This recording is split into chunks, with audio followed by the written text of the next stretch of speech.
yang dirahmati Allah Subhanahu wa taala.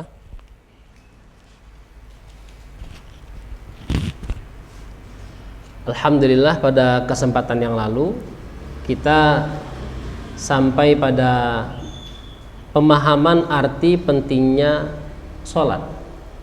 Kenapa seorang muslim harus melaksanakan sholat, dan apa hal yang pertama harus dia pahami ketika dia melaksanakan sholat. Kemarin kita sampaikan bahwa penting kembali memperbaiki pemahaman kita tentang sholat. Bukan sekedar menunaikan kewajiban, bukan sekedar melaksanakan rukun Islam yang kedua, tetapi patut kita pahami bahwasanya sholat itu adalah hubungan seorang hamba kepada Allah Subhanahu wa taala. Dan hubungan ini sangat patut dilaksanakan dengan ketelitian, penuh perhatian dan serius. Saya yakin tidak ada yang ridho ibu-ibu jika bapak bilang saya cinta sama kamu, pulangnya larut malam, Pak. Ya, pulangnya larut malam. Jadwalnya kerja jam 7:30 sampai jam 16. Sampai rumah ya 4:30 lah. Ternyata bablas sampai tengah malam. Dari mana bang? Pulang kerja katanya. Kira-kira ibu percaya nggak? Percaya sekali, 2 kali. Kalau sering, percaya nggak? Mungkin kita buat CCTV nanti, atau buat radar itu yang nempel di mobil. Kemanalah suamiku ini? Dulu kami berangkat sama jemaah umroh. Yang kaya istrinya. Saya itu Ustaz punya perusahaan di Bantul, proyek usaha ini. Jadi suami saya kalau macam-macam bisa saya marahin dia, kata. Baru dia bilang, saya itu Ustaz supaya suami saya nggak macam-macam tak buat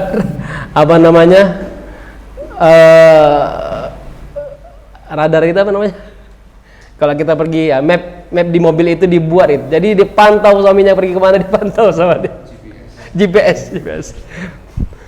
Nah, tidak ada yang ridho. Kemudian ada suami pulang ke rumah bilang sayang sama istrinya, tapi pas ditanya nggak jawab. Dari mana bang? Diam aja. Mau apa? Diam aja. Nggak ada yang ridho. Dan kita tahu rasanya digitukan.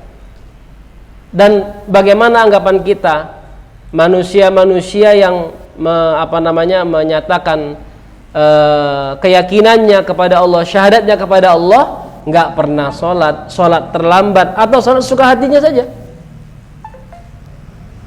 Sehingga Bapak Ibu yang dirahmati Allah SWT, mohon maaf. Sehingga penting memperbaiki kembali pemahaman kita tentang sholat ini. Bahwasanya sholat adalah hubungan seorang hamba kepada Allah yang harus dilakukan dengan sebaik-baiknya. Makanya baginda sallallahu alaihi wasallam bersabda, "Wa shallu kama raaitumuni usolli." Salatlah kalian sebagaimana kalian melihatku salat. Kalau kita mau mengartikannya secara literal, salat itu harus copy paste dari baginda sallallahu alaihi wasallam, dan kita mengkopinya dari para ulama yang mengajarkan kita. Ini yang pertama. Yang kedua, penting kita perhatikan bahwasanya agar sholat benar-benar menjadi landasan yang kokoh kita dalam motivasi kita beramal, adalah betul-betul memperhatikan syarat dan rukun sholat. Syarat itu sebelum sholat, rukun sesaat sholat.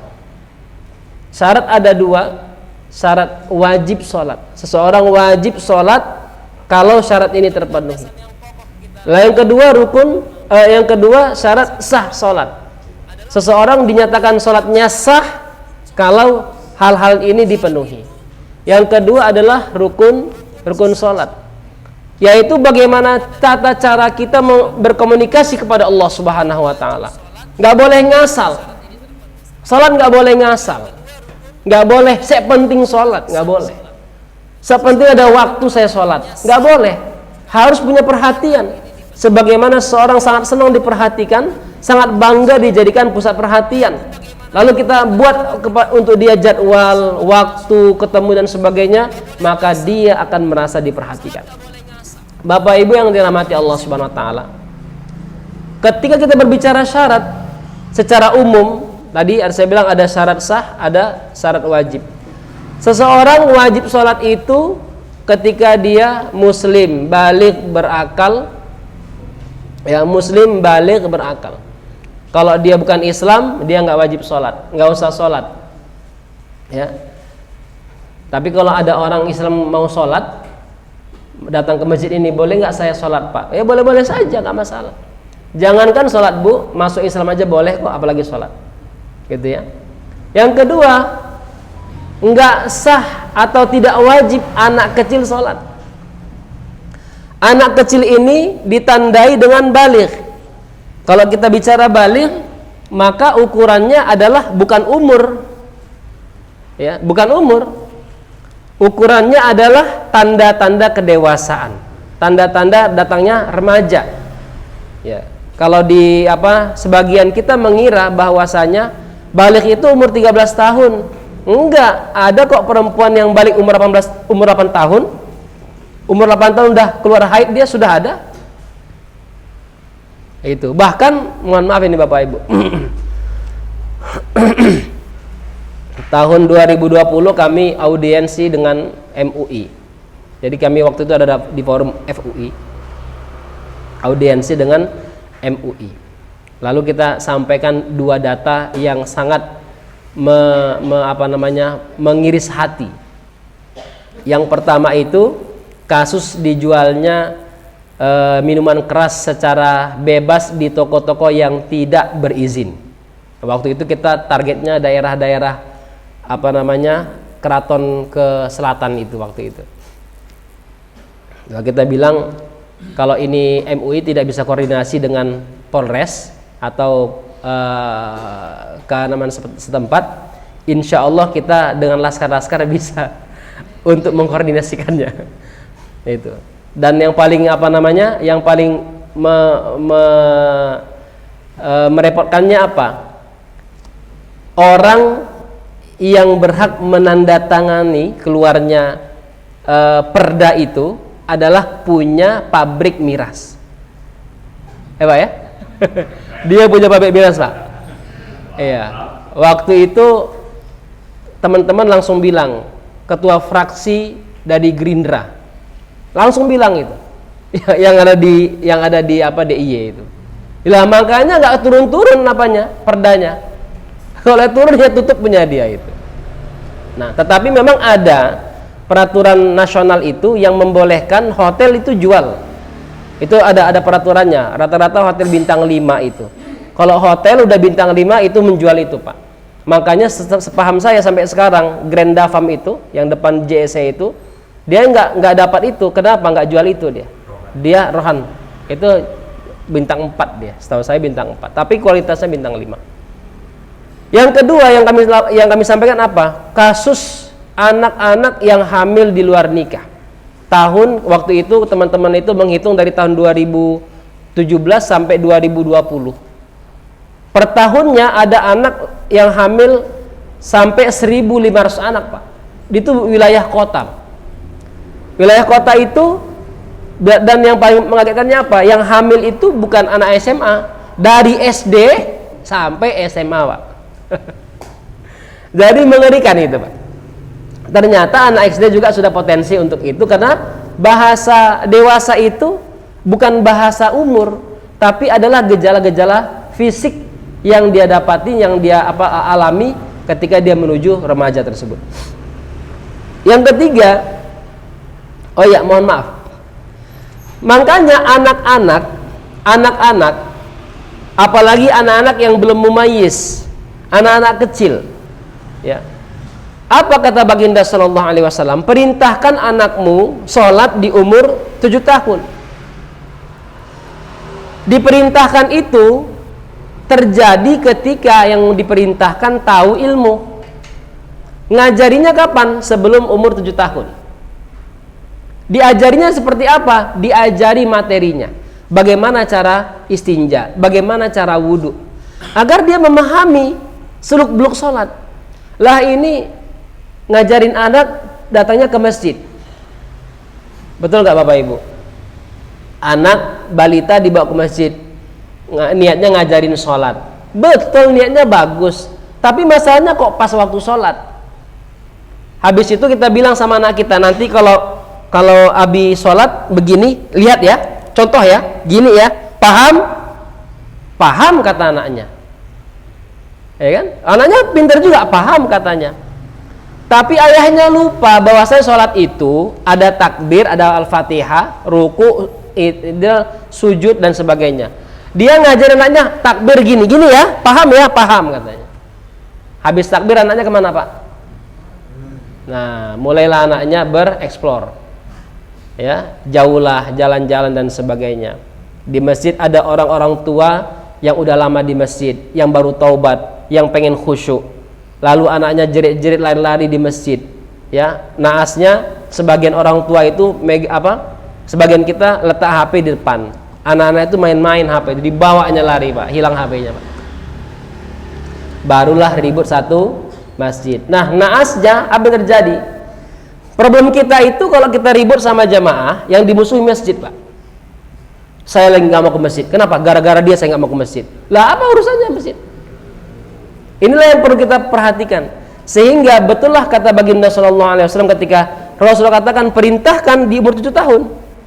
Artinya umur 7 tahun ini dia umur yang sudah mumayyiz. Kita marahin dia, paham dia. Tapi anak di bawah 5 tahun dimarahin, yang marahin mungkin perlu dimarahin. Kenapa? Anak yang belum paham dimarahin. Ibu-ibu, bapak-bapak yang dirahmati Allah. Yang kemudian yang ketiga adalah orang yang berakal. Artinya orang yang tidak berakal, dia tidak wajib sholat. Orang yang tidak berakal ini bisa jadi hilang akalnya. Yang kedua, orang yang pingsan Pak. Orang yang pingsan nggak wajib sholat. Ibnu Abbas pernah pingsan dari ba'da zuhur sampai menjelang isya. Pas dia bangun langsung sholat maghrib, baru sholat isya. Orang-orang nanya, loh kok nggak sholat asar? Loh kan saya pingsan. Orang pingsan nggak wajib sholat. Nggak dikodok. Kenapa? Orang pingsan, orang kehilangan akal tidak wajib sholat, walaupun dia muslim ataupun sudah balik. Nah, ini yang mengenai syarat wajib. Syarat sah masuk waktu sholat. Arti masuk waktu sholat ini, sesaat masuk waktu sholat harus melaksanakan sholat. Dan sholat waktunya panjang. Misalnya zuhur dari jam 11 berapa sekarang? 11.34 11.26 sampai 12.56 kurang lebih. Artinya selama itu orang-orang yang melaksanakan sholat, baik dia sholat di jam 12, di jam setengah 1, jam 1, setengah 2, jam 2, setengah 3, sama nilainya dengan orang yang melaksanakan sholat di awal waktu. Perbedaannya di mana? Perbedaannya dia di berjamaah atau tidak. Kalau dia berjamaah, maka dia dapat pahala sebagaimana orang yang melaksanakan sholat di awal waktu, dengan catatan dia menunda sholat karena ada alasannya. Itu aja. Itulah yang Rasulullah yang diajarkan malaikat Jibril kepada baginda SAW. Ketika Jibril datang di satu waktu, datang pas matahari tergelincir, pas matahari sudah agak memanas di ufuk barat, kemudian pas bayang-bayang berada sama tingginya dengan tinggi tubuh. Apa kata Jibril? Wahai Rasulullah, waktu ini awal zuhur, waktu ini pertengahan zuhur, waktu ini akhir zuhur. Boleh melaksanakan sholat di 3 waktu ini. Kalau kita nanti main ke Tunisia, kita akan melihat fenomena yang sedikit aneh. Di Tunisia itu sholat zuhur ada 3 jamaahnya. Jamaah awal, tengah, akhir. Bahkan Jumat juga ada 3 waktu di sana. Jamaah awal, tengah, akhir. Nah, Bapak Ibu yang dirahmati Allah Subhanahu wa taala. Yang ketiga, terlaksananya sunnah-sunnah salat. Apa itu sunnah? Saya sering mengibaratkan sunnah itu ibarat kita hadir di pengajian ini. Kajian-kajian yang kita laksanakan ini semuanya ya sebenarnya ya silakan mau hadir gitu begitu ya. Tapi bagi saya ketika difasilitasi berarti ini perkara yang harus saya hadiri. Perkara yang penting dihadiri. Nah, sedangkan adanya snack-snack ini Bapak Ibu ya, tambah-tambahan namanya. Betul ya? Kalau nggak ada snack pengajiannya jalan nggak? Jalan. Tapi masalahnya kalau nggak ada snack mungkin jamaahnya terus berkurang Bapak Ibu. Ya. Nah, kalau jamaah atau masjid udah menyiapkan snack, ya snacknya dimakan atau ditinggalin Pak, nggak usah dibawa.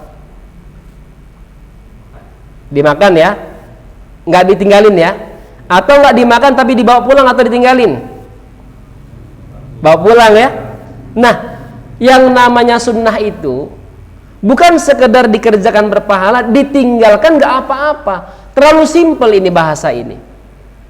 Terlalu simpel. Seakan-akan melaksanakan sunnah itu nggak ada masalahnya. Meninggalkan sunnah itu nggak ada masalahnya.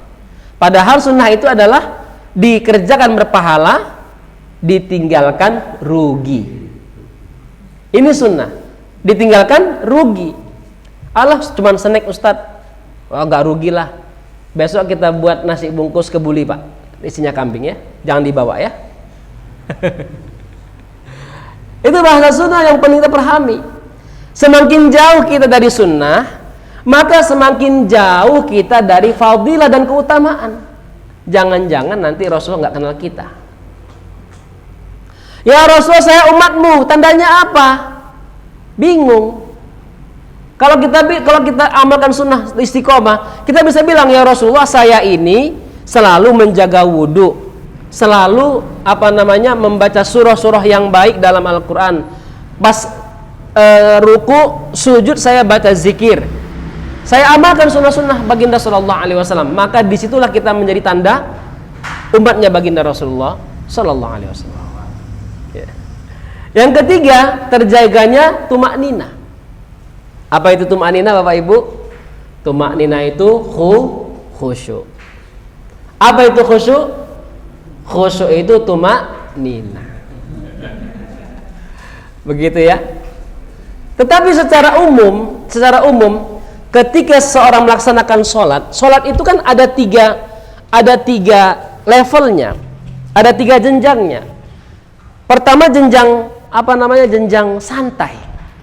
Saya kerjaan sholat ini mau lama-lama santai, tidak ada yang ngejar saya. Maka ketika dia sholat seperti ini, ataupun yang kedua ada orang sholat normal, nggak terlalu cepat, nggak terlalu lama, normal dia sholat. Yang ketiga ada level orang sholat cepat, saya ini kesusu sekali, mau pergi cepat-cepat saya ini repot banget, nggak apa-apa, penting dia sholat. Sama dengan orang haji Pak. Kalau orang haji berangkat dari Kemenak itu 40 hari, 35 hari. Kalau yang VIP ya 30 hari, 25 hari. Tapi ada orang haji Pak 5 hari Pak. Datang tanggal 8 langsung Armina dia. Arafah, Minah, Muzdalifah 8, 9, 10, 11, 12 pulang dia Pak. Bayarnya 500 juta Pak. Ya, semakin dikit waktunya semakin mahal Pak. Bayar 500 juta Pak. Jadi 5 hari Pak, 500 juta Pak. Beruntunglah kita berangkat dari Kemenak, berapa bayarnya Pak? Walau nunggu berpuluh-puluh. Yang mau saya sampaikan, ada orang mau sholat yang cepat, normal ataupun lama, maka standar paling utama adalah membaca bacaan dengan baik dan benar. Nggak boleh ada orang sholat gara-gara mau cepat, bacaan cepat juga. Amin, Allahu Akbar, nggak boleh. Standar yang disampaikan para ulama, kata para ulama, bahwa ketika kita ruku, bacaan yang paling sedikit adalah 1 subhanallah. Allahu Akbar, Subhana Rabbil Azim wa bihamdih, Sami'allahu liman hamidah, atau Subhanakallahumma rabbana bihamdika Allahumma ighfirli. Tetapi bacaannya santai, nggak boleh Allah subhanahu wa ta'ala Sami'allahu liman hamidah Allahu Akbar, nggak boleh.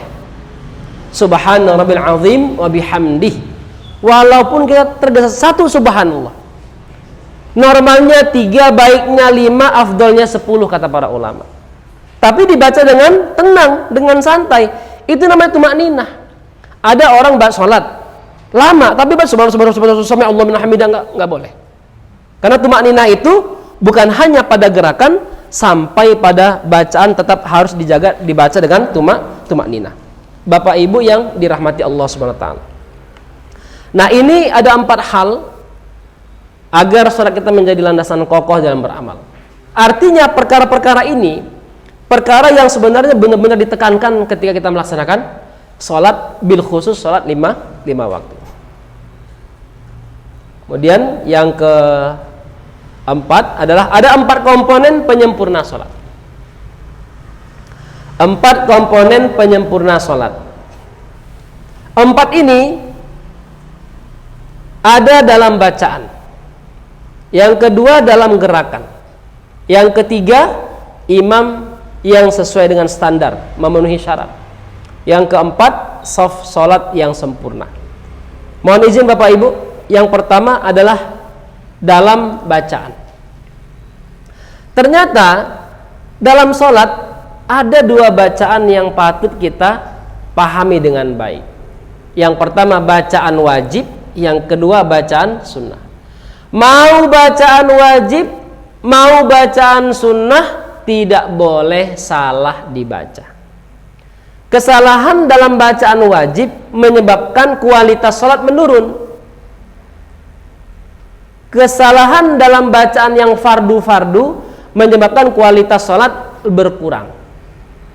Ketika itu, maka orang-orang harus benar-benar memperhatikan kualitas bacaannya, bukan hanya yang fardu, juga yang sunnah. Saya mencoba mengklasifikasikan untuk memahami hal ini dengan baik Bapak Ibu.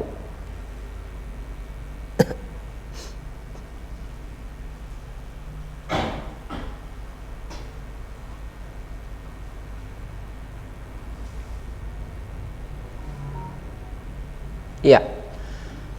Bacaan yang benar sebagai komponen penting dalam kesohihan atau kebenaran sholat yang kita kerjakan. Saya agak lompat sedikit karena ini sebenarnya pelatihan khusus bacaan sholat.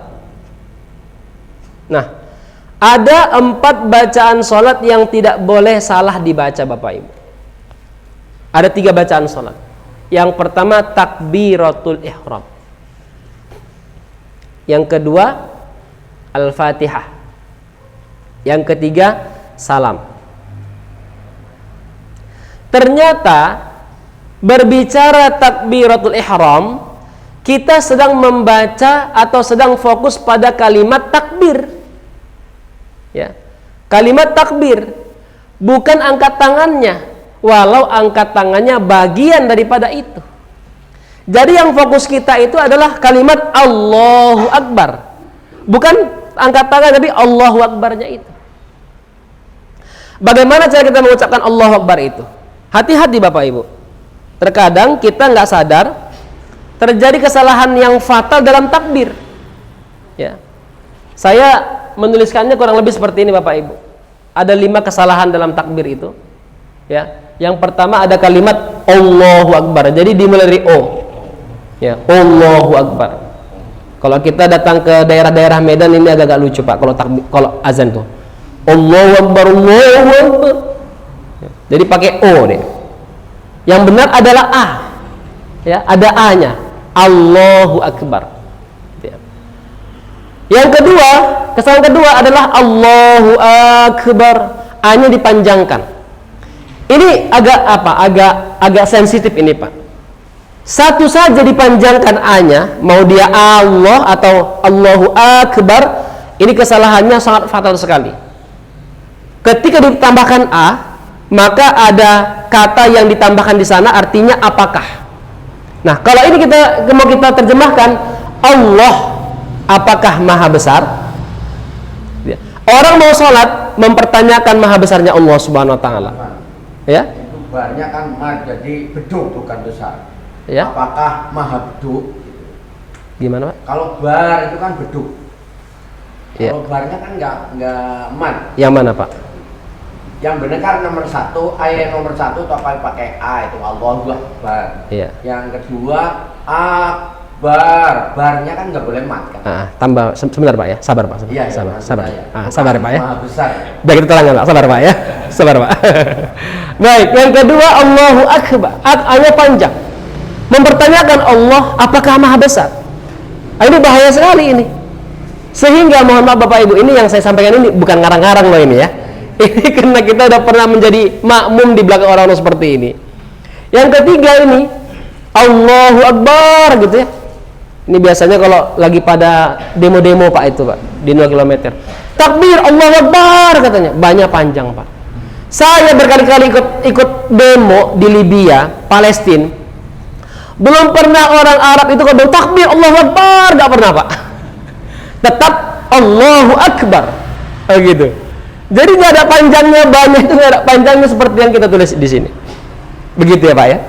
Yang keempat, ini yang lulusan-lulusan pesantren Salafiyah daerah Tapanuli Selatan, ini terkenal Pak. Allahu Akbar. Allahu Akbar. Bang kok pakai Akbar Bang? Nggak Akbar Bang? Oh enggak, yang benar Akbar. Kok bisa? Guru saya ngajarin begini. Nah ini kalau udah bilang guru ngajarin begini, saya bilang kalau begitu lakum dinukum waliyadin. Ya Pak, susah diperbaiki itu Pak. Ayo udah nggak apa-apa ya udah. Nah kemudian yang kelima, nggak jarang kita punya imam itu kalau pas sholat Allah Akbar. Ya Pak ya, Allah Akbar. Hami Allah.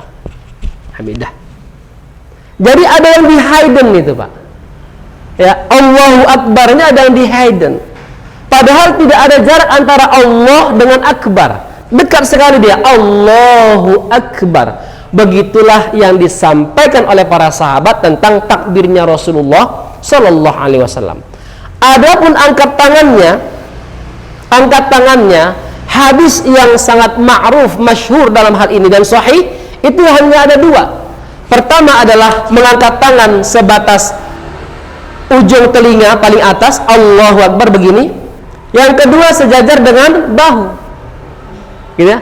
Allahu Akbar atau Allahu Akbar. Saya belum pernah melihat hadis atau membaca hadis atau guru-guru saya yang mengamalkan Allah. Saya belum pernah melihat itu Pak. Itu ya. Nah hadisnya 2, dia sejajar dengan bahu, yang kedua sejajar dengan daun telinga, dan ini adalah hadis yang paling masyhur dalam hal ini. Kita berbicara tentang bacaan yang tidak boleh salah. Yang kedua adalah Al-Fatihah, yang tidak boleh salah Al-Fatihah. Bacaan Al-Fatihah ini dikatakan benar memenuhi kriteria kalau dibaca sesuai dengan tajwid dan tahsinnya. Ya. Nah, kalau kemarin saya ditanya, Ustadz, ini saya itu punya guru saya itu kalau ngajarin bacaan ain benar, ain. Tapi pas bacanya salah Pak. Alhamdulillahi rabbil alamin. Itu gimana memperbaikinya Ustaz? Nggak usah diperbaikin, nggak usah. Itu sudah pasti ain. Gitu ya. Sudah pasti ain, itu nggak usah perbaikin. Karena bacaan yang lain benar, yang ainnya yang salah, udah nggak usah perbaikin. Itu sudah ain itu saya bilang. Nah, tetapi kalau kita yang mungkin yang guru-gurunya mulai beragam, di sini mungkin perbaikannya harus betul-betul dipahami atau diperhatikan. Ada tajwid, ada tahsin. Kalau tajwid kita bisa belajar otodidak. Buka buku, baca buku, memahami kata-kata bisa. Tetapi penerapannya, kapan dia idgham bi gunnah, idgham bila gunnah, kapan dia gunnah, kapan dia ikhfa, kapan dia idhar, kapan dia idgham mimi, itu perlu guru. Nggak bisa kita belajarnya tanpa guru. Ketika terjadi kesalahan, sedikit saja dalam panjang dan pendek, maka seorang akan masuk pada dua kesalahan yang disebut dengan lahan. Ada lahan khafi, ada lahan jali. Lahan khafi ini kesalahan ringan. Kesalahan kalau orang melakukannya ya dianggap gak berdosa. Tetapi bagi para hufaz, kesalahan itu tidak boleh terjadi. Walau ketika dia salah mengucapkan Bismillahirrahmanirrahim, Bismillahirrahmanirrahim, mungkin kita nggak tahu bedanya di sana apa. Tapi bagi hufaz dia tahu di mana kesalahannya itu. Nah, itu yang pertama. Apalagi kesalahan yang lahan jali namanya, kesalahan fatal. Di antara kesalahan fatal ini adalah ketika yang panjang dipendekkan, yang pendek dipanjangkan.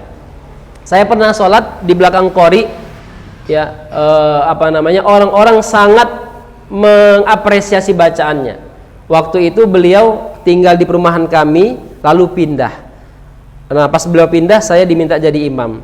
Ketika beliau datang, teman-teman bisiin, Ustadz itu dulu imam kita, bacaannya keren banget. Wah, oke lah, saya bilang gitu. Jadi imamlah beliau. Pas baca surah Ad-Duha, beliau baca dengan nadaya mujawad lah. Wad-duha wal-laili idza saja ma wadda'aka rabbuka wa ma qala walal akhiratu khairul laka minal ula wala sawfa yu'tika rabbuka fatarda. Langsung pusing kepala saya. Waduh, ini nggak perhatian dengan bacaannya. Padahal di ayat kelima itu lamnya pendek. Wala sawfa yu'tika rabbuka fatarda. Ketika dipanjangkan, langsung artinya beralih 180 derajat. Kalau kita baca yang sebenarnya, wala sawfa yu'tika rabbuka fatarda, artinya maka Tuhanmu pasti akan memberimu dan ridho kepadamu. Lamnya dipanjangkan, langsung artinya berubah, Pak. Maka Tuhanmu tidak akan memberimu dan tidak akan ridho kepadamu. Padahal itu berkaitan dengan haknya Rasulullah Sallallahu Alaihi Wasallam. Ini yang pertama. Yang kedua, harus dibaca semua. Nggak boleh dibaca sebagiannya jelas, sebagiannya nggak jelas. Bismillahirrahmanirrahim. Alhamdulillahirrahmanirrahim. Harus jelas semuanya. Bismillahirrahmanirrahim. Alhamdulillahi rabbil alamin. Bahkan kalau melenceng ke E aja nggak boleh. Bismillahirrahmanirrahim. Alhamdulillahi rabbil alamin, nggak boleh.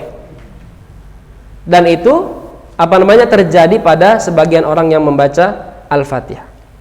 Yang ketiga, dibaca dengan tumakninah, perlahan. Bismillahirrahmanirrahim. Alhamdulillahi rabbil alamin. Ar-Rahmanir-Rahim. Walaupun kita tergesa-gesa banget. Bil khusus salat fardu ini, maka tetap ketentuannya tumakninah harus dijaga dengan baik. Bapak Ibu yang dirahmati Allah SWT. Yang ketiga, yang tidak boleh salah adalah ucapan salam. Apa kesalahan salam yang kita baca? Nggak terasa Bapak Ibu, nggak terasa. Sampai guru-guru kita juga salah dalam hal ini. Ketika ucap salam, ucapannya apa? Assalamualaikum warahmatullah. Assalamualaikum warahmatullah. Padahal salam itu awalnya ada alif dan lam. Lalu ada sin di sana. Hukumnya alif lam syamsiyah namanya. Lamnya di hidden. Langsung ke sin. Tetapi tidak boleh alifnya dihilangkan. Harus dibaca Assalamualaikum warahmatullah. Assalamualaikum warahmatullah. Nggak boleh potong-potong. Ya. Sebagaimana orang Indonesia dikenal dengan ahli memotong dan memotong, Pak. Bukan hanya memotong anggaran, termasuk memotong dalam lipatan. Sampai salam pun dipotong. Naasnya nama orang juga dipotong. Namanya Abdullah panggil bedul. Betul nggak, Bu? Ya, nama orang Abdullah, nama temannya Abdullah, panggilnya Bedul. Lah sampai salam juga dipotong, Pak. Ya, yang harusnya assalamualaikum, semalekum. Yang jawab, Pak, lebih keren, kum salam katanya. Jadi motong-motongnya banyak sekali, Ustaz. Banyak sekali potong sana. Jadi yang benar adalah assalamualaikum warahmatullah, assalamualaikum warahmatullah, jangan lupa A-nya. Bapak Ibu yang dirahmati Allah, kemudian apakah yang sunnah saja yang tidak boleh salah, yang wajib saja nggak boleh salah? Enggak, yang sunnah juga nggak boleh salah. Di antara bacaan sunnah yang hari ini kita sering keliru Bapak Ibu adalah bacaan amin atau at-ta'min. Ghairil maghdubi alaihim waladdallin. Amin. Nah, di Indonesia bacaan amin sebagaimana kita ketahui, bacaan amin itu artinya ya Allah kabulkanlah. Ya Allah ijabahlah. Ketika salah dibaca, maka artinya berubah Bapak Ibu. Artinya yang harusnya, mohon maaf,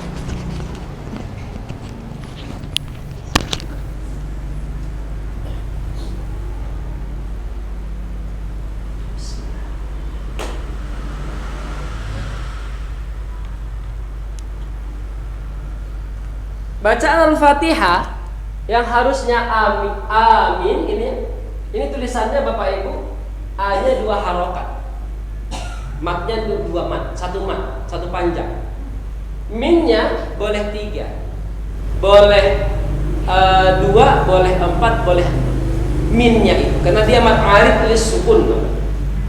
Kalau kita bacanya amin, amin, maka artinya adalah amankanlah. Maaf, yakinlah. Amin, yakinlah. Kalau kita baca amin, artinya amankanlah. Kalau kita baca amin, artinya orang yang terpercaya.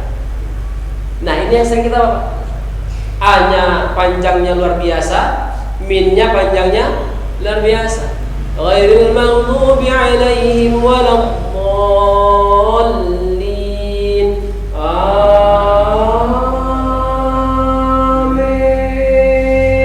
Itu kalau di apa, Pak? Di Haramain, Pak. Di Mekah Madinah. Itu ketahuan orang Indonesia, Pak. Itu orang Indonesia itu. Min-nya panjang banget. Ya. Apa artinya ini, Pak?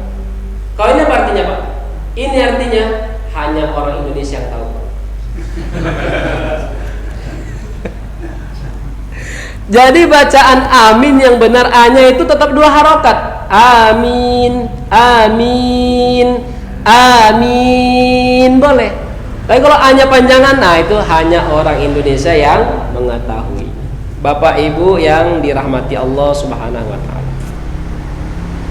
Kita masih berbicara tentang dalam bacaan 4 komponen penting yang tidak boleh dipandang sebelah mata, yaitu dalam hal bacaan. Yang kedua dalam hal gerakan. Gerakan juga ada 2 sifatnya. Ada yang wajib, ada yang sunnah. Ya, gerakan ada yang wajib, ada yang sunnah. Baginda Rasulullah Shallallahu Alaihi Wasallam bersabda, ketika ada orang yang masuk masjid, dia sholat 2 rakaat, lalu menemui Rasulullah Shallallahu Alaihi Wasallam. Pas salam, pas dia sudah sholat, datang kepada Rasulullah, Assalamualaikum warahmatullahi wabarakatuh. Waalaikumsalam warahmatullah. Kata Rasul, tadi kamu ngapain? Sholat ya Rasulullah. Kata Rasulullah, kembalilah, sholatlah, sungguh tadi kamu belum sholat. Sahabat ini kembali sholatnya, ngulangin sholatnya, sampai diceritakan 3 kali dia ngulangin sholat. Rasulullah perintahkan dia untuk kembali mengulangin sholatnya.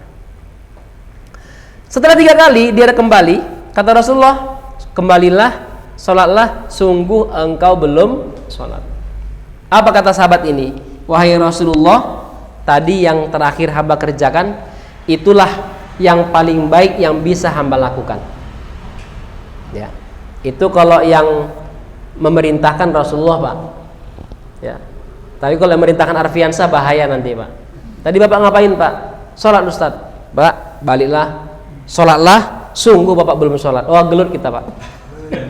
Jadi jangan begitu, Pak. Jangan suruh orang kembali sholat, Pak. Maka tempatnya kajian seperti ini, kita perbaiki sholat kita. Apa kata Rasulullah? Jika seorang di antara kalian hendak melaksanakan sholat, maka berwuduklah dan sempurnakanlah wuduknya. Lalu mengarahlah dia ke arah kiblat dan bertakbirlah. Ya, bertakbirlah, Allahu Akbar. Lalu bacalah Al-Fatihah, kemudian rukuklah dia dan bertumakninahlah. Kemudian i'tidallah dia dan bertumakninahlah. Kemudian sujudlah dia dan bertumakninahlah. Dan ulangilah gerakan seperti itu setiap dalam rokaatmu. Yang Rasulullah bahas di sini apa? Paling utama gerakan itu. Ruku, i'tidal, sujud. Ruku, i'tidal, sujud. Wahai sahabatku, kata Rasulullah, tahukah kalian siapa pencuri paling buruk? Sahabat yang tahunya pencuri adalah buruk. Ya Rasulullah, apakah ada pencuri paling buruk selain orang yang mencuri harta? Kata Rasulullah, pencuri paling buruk adalah yang mencuri dalam sholatnya. Sahabat masih bingung, ya Rasulullah, bagaimana yang ya Rasulullah? Seseorang mencuri dalam sholatnya. Kata Rasulullah, dia tidak menyempurnakan ruku' dan sujudnya dalam sholat. Ya, dia tidak menyempurnakan ruku' dan sujudnya dalam sholat. Ada sebuah hadis Bapak Ibu yang patut kita renungkan. Ketika para sahabat berkumpul di suatu majelis, Rasulullah SAW datang dan menceritakan keadaan huru hara kiamat, bahwa ada seorang hamba Allah Subhanahu wa taala di hari di mana Allah bagikan itu buku catatan amal. Ada seorang yang tercatat dalam bukunya telah melaksanakan salat selama 60 tahun, tetapi satu pun dari salatnya tidak ada yang diterima oleh Allah Subhanahu wa taala. Para sahabat berkaget-kaget. Kaget mereka. 5 ya Rasulullah. Kenapa ya Rasulullah orang ini salat 60 tahun enggak diterima salatnya ya Rasulullah? Kata Rasulullah, karena dia tidak menyempurnakan ruku' dan sujudnya. Lagi-lagi ruku' dan sujud. Makanya Bapak Ibu yang dirahmati Allah Subhanahu wa taala, perkara ruku' dan sujud ini insya Allah kan kita benar-benar perhatikan nanti. Ya, saya yakin kita semua masih bisa untuk memperbaiki kualitas ruku' dan sujud kita. Tidak hanya gerakan yang fardu, gerakan yang sunnah juga harus kita perbaiki. Di antara gerakan sunnah itu adalah ada namanya sunnah hayat, ada sunnah ab'ad. Sunnah ab'ad ini duduk di antara dua sujud atau duduk tahiyat awal. Namanya sunnah ab'ad. Sunnah ab'ad yang kedua dalam pandangan Imam Syafi'i, doa kunut. Ya, doa kunut. Yang sunnah gerakan ini kalau tidak dilaksanakan akan membuat seorang harus menggantinya dengan sujud sahwi. Tetapi Bapak Ibu, di antara gerakan sunnah adalah angkat tangan Bapak Ibu. Allahu Akbar. Ya, angkat tangan. Pas kita mau ruku, Allahu Akbar. Sami Allahu liman hamidah. Ini gerakan namanya angkat tangan, ini gerakan sunnah namanya. Kemudian duduk sebelum kita berdiri dari rakaat pertama atau rakaat ketiga mau keempat dan sebagainya, disebut dengan duduk istiraha, yang itu semua adalah gerakan sunnah dalam sholat. Kemudian Bapak Ibu yang dirahmati Allah SWT, tidak hanya dalam gerakan dan bacaan, tetapi yang ketiga yang patut kita pahami adalah tentang imam yang memenuhi syarat, imam yang memiliki standar. Kalau kita kembali pada hadisnya, baginda Rasulullah Sallallahu Alaihi Wasallam bersabda, ya ummul qauma aqra'ukum li kitabillah. Orang yang menjadi imam di antara kalian adalah yang paling fasih bacaannya. Bukan yang paling banyak Bapak Ibu. Ya, bukan habis Quran Bapak Ibu. Yang paling utama jadi Imam adalah orang yang paling fasih bacaannya. Ada anak udah hafal 30 juz. Kemudian ada anak yang hafalannya nggak banyak, mungkin cuma 2 juz. Tapi bacaannya, orang-orang tenang dengan bacaannya. Beda dengan yang 30 juz, bacaannya masih banyak PR misalnya. Apakah dari sisi tajwidnya, dari sisi makhraj hurufnya. Maka walaupun yang tadi anak itu, yang 2 juz, hanya 2 juz hafalannya, tetapi bacaannya bagus, maka itulah yang paling utama menjadi imam. Yang kedua, kata baginda sallallahu alaihi wasallam, jika di satu tempat ada 2 orang yang sama kualitas bacaannya, maka yang kedua kriterianya adalah orang yang paling paham sunnah. Orang yang paling paham sunnah, orang yang paling banyak ngamalkan sunnah. Artinya pemahamannya bagus. Kalau kita bicara sunnah, bukan hanya hadis-hadis, tetapi termasuk pemahaman fikihnya juga.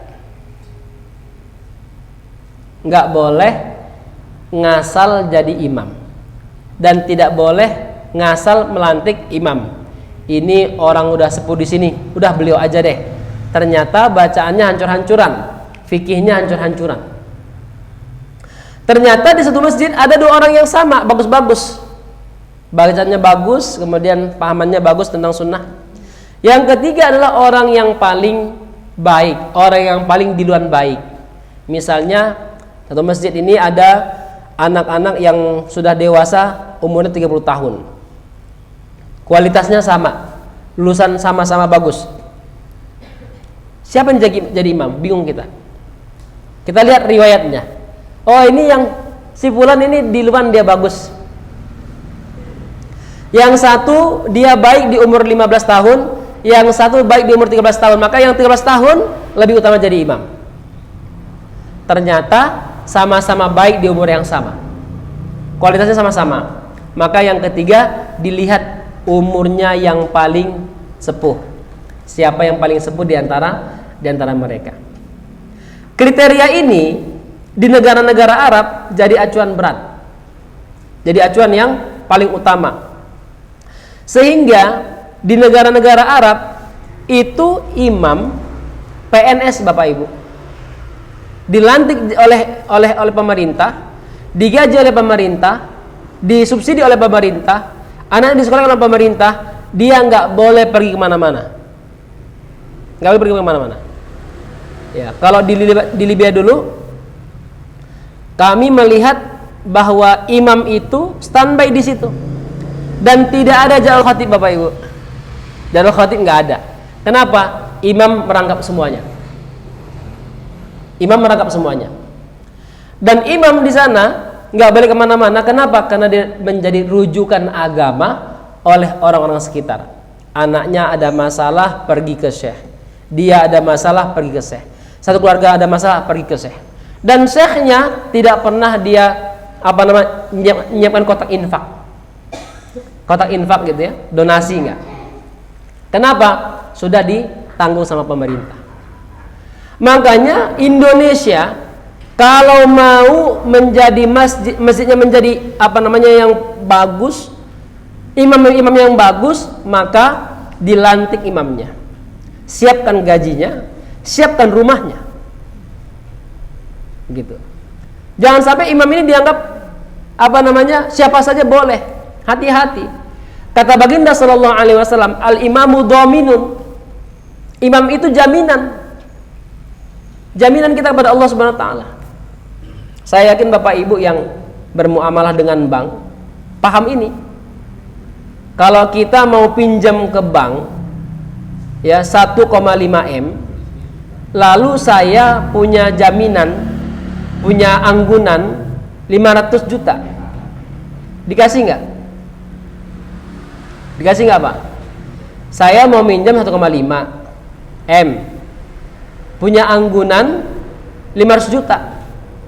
Paling mentok harganya 750 juta. Dikasih nggak sama bank kita minjam? Nggak mau, Bang. Nggak mau resiko. Nggak mau resiko. Walaupun ini sebenarnya cuman perbandingan yang kasar, tetapi ketika Rasulullah katakan bahwa imam itu adalah jaminan, maka pilihlah jaminanmu, kata Rasulullah.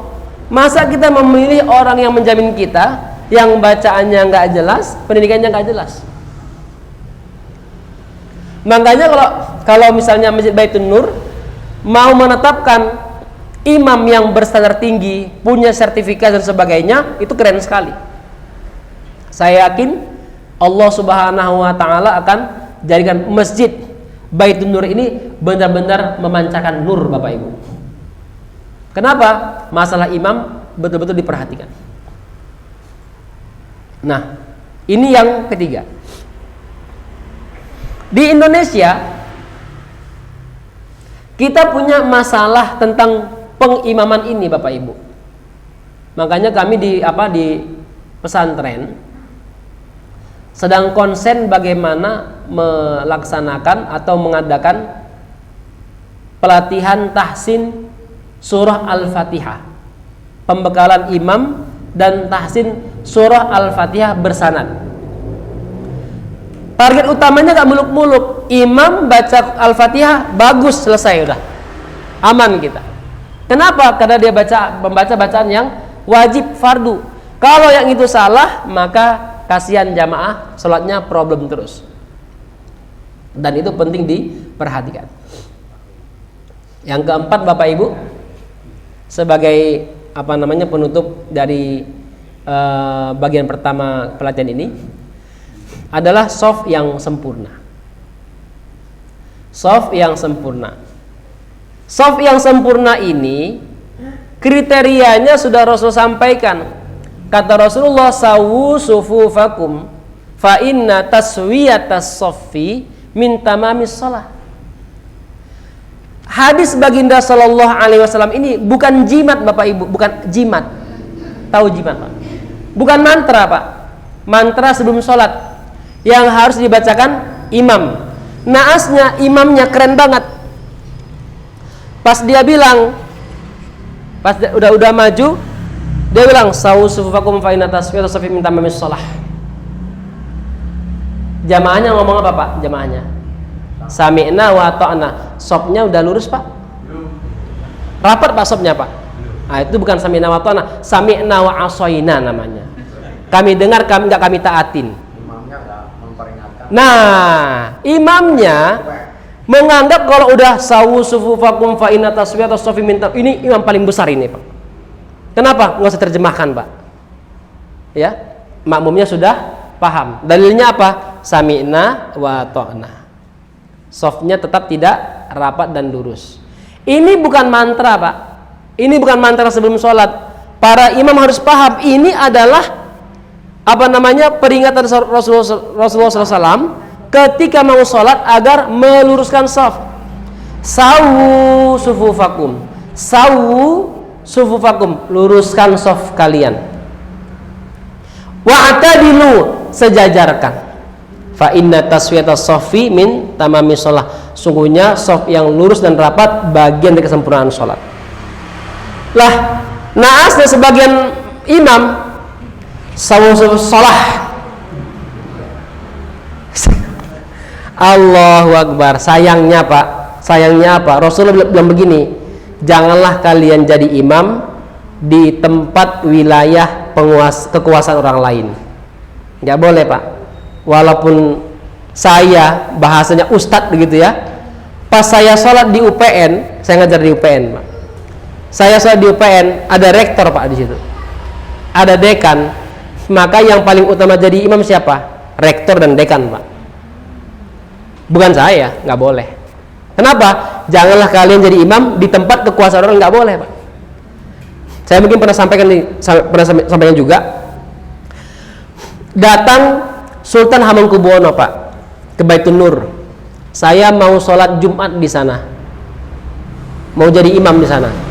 Walaupun ada imam yang sudah tetap, Pak, ketika Pak Sultan Hamengkubuwono datang, maka yang paling utama jadi imam adalah Sultan Hamengkubuwono, Pak. Nah, sekarang Pak Prabowo misalnya ngubungin, Assalamualaikum Pak Takmir, saya mau main ke Baitun Nur, bisa ya? Oh siap, Pak, siap Pak Presiden, siap. Pas udah sholat, qomat, ana jadi imam, mundur. Itu hak beliau, Pak. Kenapa? Pimpinan negara tertinggi. Orang yang berkuasa paling berhak jadi imam.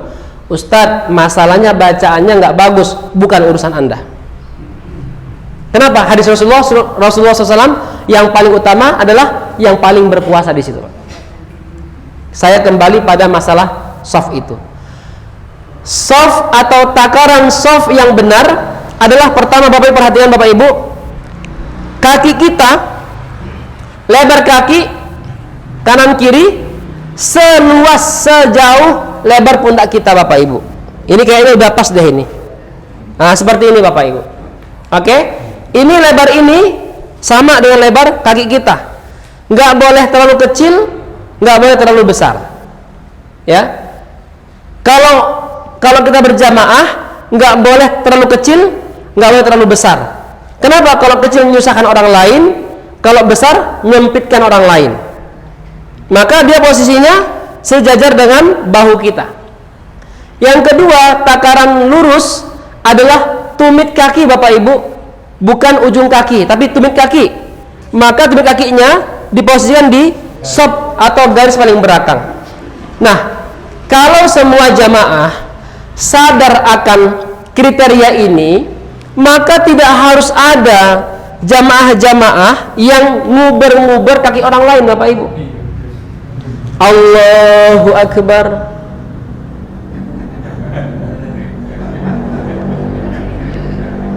Sampai sholat begini tuh gimana ceritanya, Bapak Ibu? Ya, gimana sholat begini, Pak? Allahu Akbar. Gimana duduknya? Gimana dia nanti sujudnya? Ya, mohon maaf ini bagi saya, jamaah-jamaah yang nguber-nguber kaki orang lain, dia tidak paham sunnah. Dia pahamnya apa? Shafnya rapat, tapi dia nggak paham sunnah. Sunnah yang sebenarnya apa? Kakinya sejajar. Ya, orang mau mepet, orang nggak mau mepet, bukan urusan saya. Penting saya rapatkan begini. Ketika bahunya kena, bahunya sudah kena, kakinya belum kena, sudah oke. Nggak usah nguber-nguber kaki orang lain. Karena diantara kita, Pak, ada pembesar, ada pengurus, Pak. Ya, ada pembesar, ada pengurus. Saya kalau berdiri di samping pembesar, mungkin lengan dia di kepala saya, Pak. Allahu Akbar. Sini lengannya, Pak. Nah, walaupun lengannya di sini, tetap kita fokus dengan berdiri kita. Oke? Dan satu hadis yang patut kita pahami, ketika ada orang yang mepet kakinya ke kita sampai kaki kita sakit atau merasa kita sempit, silakan Pak, digeser aja supaya dia nyaman. Apa kata Rasulullah? Lainu baina aidi ikhwanikum. Lembut-lembutlah kalian dengan lengan saudara kalian. Ya, kalau kita takbir, Bapak Ibu, ya, tangannya nyangkut di kepala orang lain, kecilkan tangannya, Pak. Jangan malah diginikan, Pak. Sunnahnya begini, Ustaz. Memang dialah yang paling paham sunnah di dunia ini, Bapak Ibu. Bapak Ibu yang dirahmati Allah Subhanahu wa taala, poin-poin yang ada kita bahas pada kesempatan hari ini akan kita kuatkan kembali, Bapak Ibu, di pertemuan yang akan datang. Besar harapan saya kajian ini selesai, maka saya mendapatkan jariah dengan kualitas panjenengan dalam sholat terperbaiki dengan sebaik-baiknya. Dan semoga Allah Subhanahu wa taala rahmati kita, khairat dunia wal akhirah, diterima amal soleh kita, dan Allah rahmati kita istiqomah hingga husnul khotimah. Demikian Bapak Ibu yang dapat saya sampaikan. Kurang lebihnya saya mohon maaf. Mungkin jika ada hal-hal yang bisa kita diskusikan, dipersilakan. Assalamualaikum warahmatullahi wabarakatuh. Terima kasih kepada saudara yang sudah menyampaikan materi. Kita batasi sampai 9 kali. Dan satu pertanyaan. Assalamualaikum warahmatullahi wabarakatuh. Waalaikumsalam. Tanya tentang Imam Abdul yang menjadi penguasa. Ini sudah menjadi latah, saya lihat khususnya di Jawa ya, saya lihat. Kalau pengurus itu mau baca ayat-ayat apa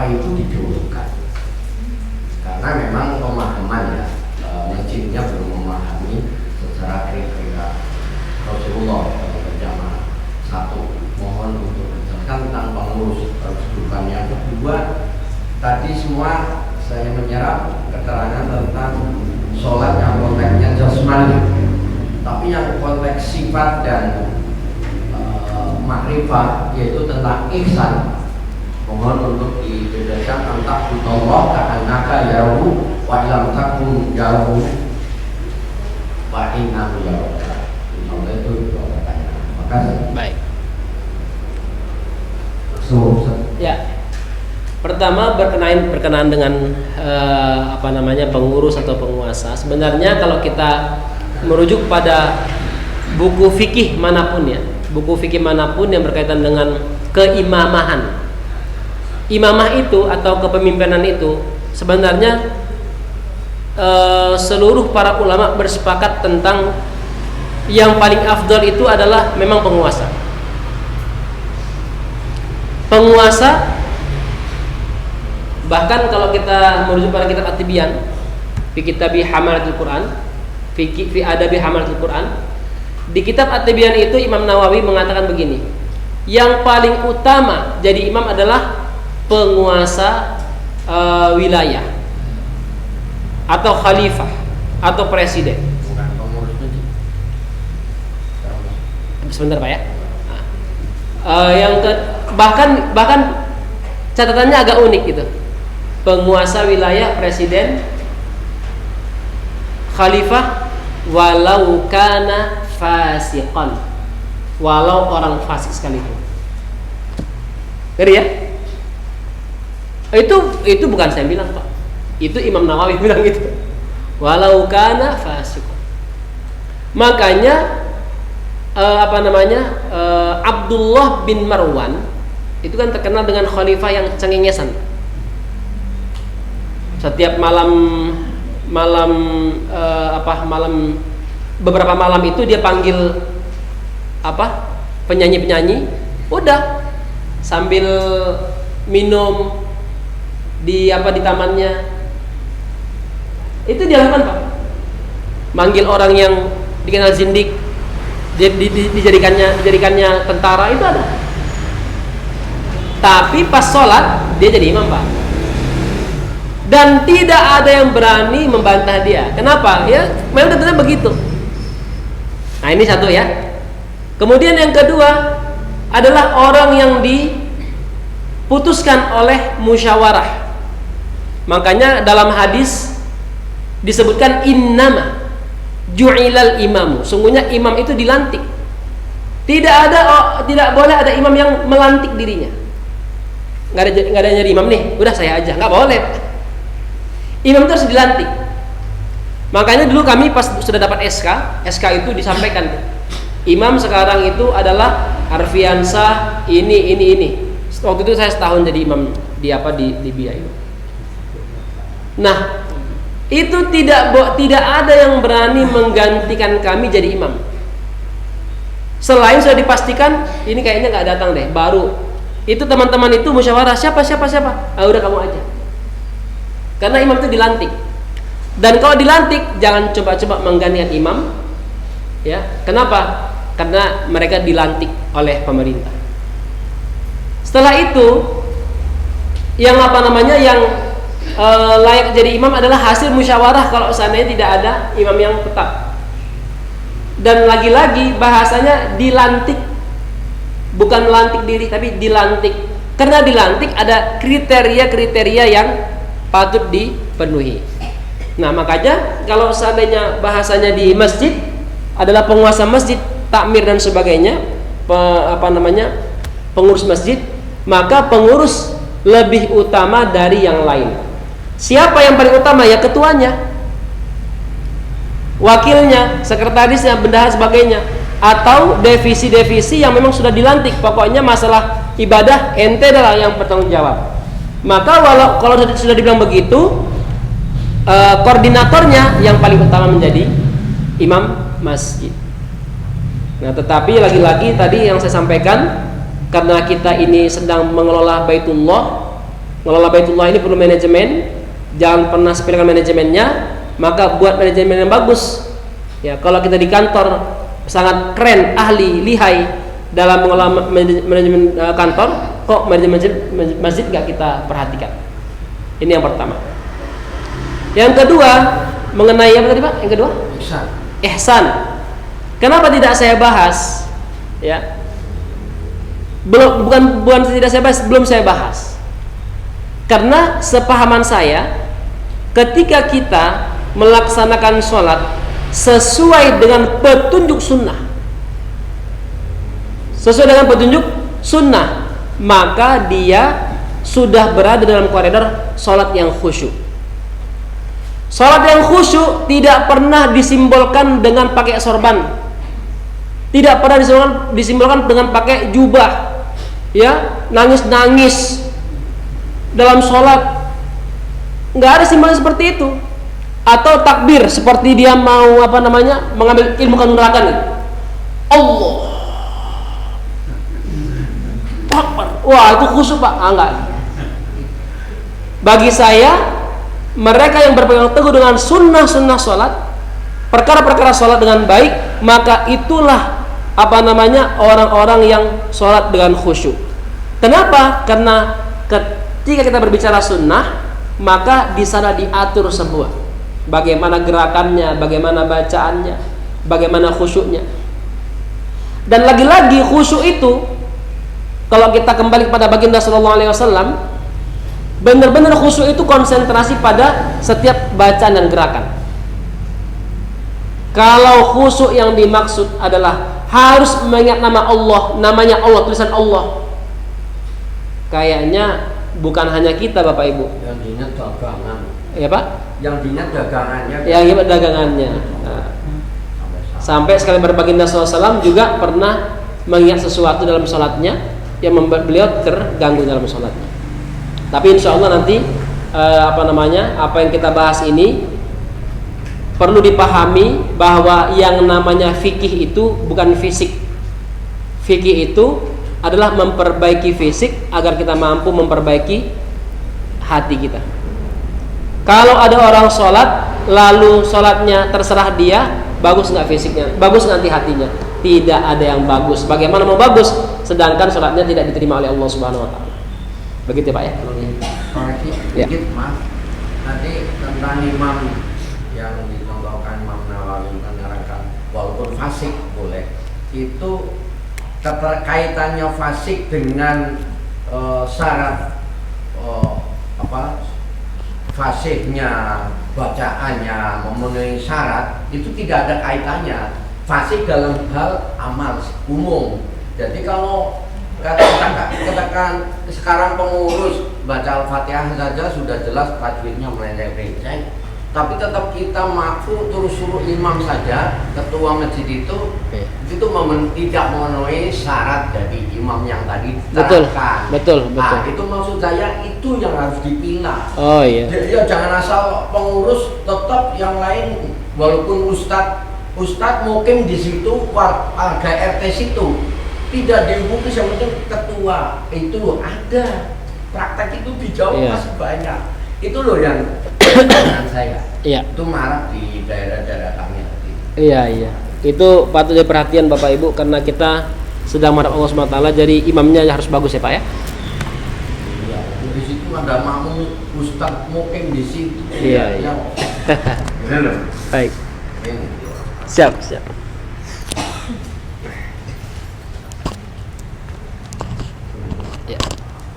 Baik Bapak Ibu sekalian,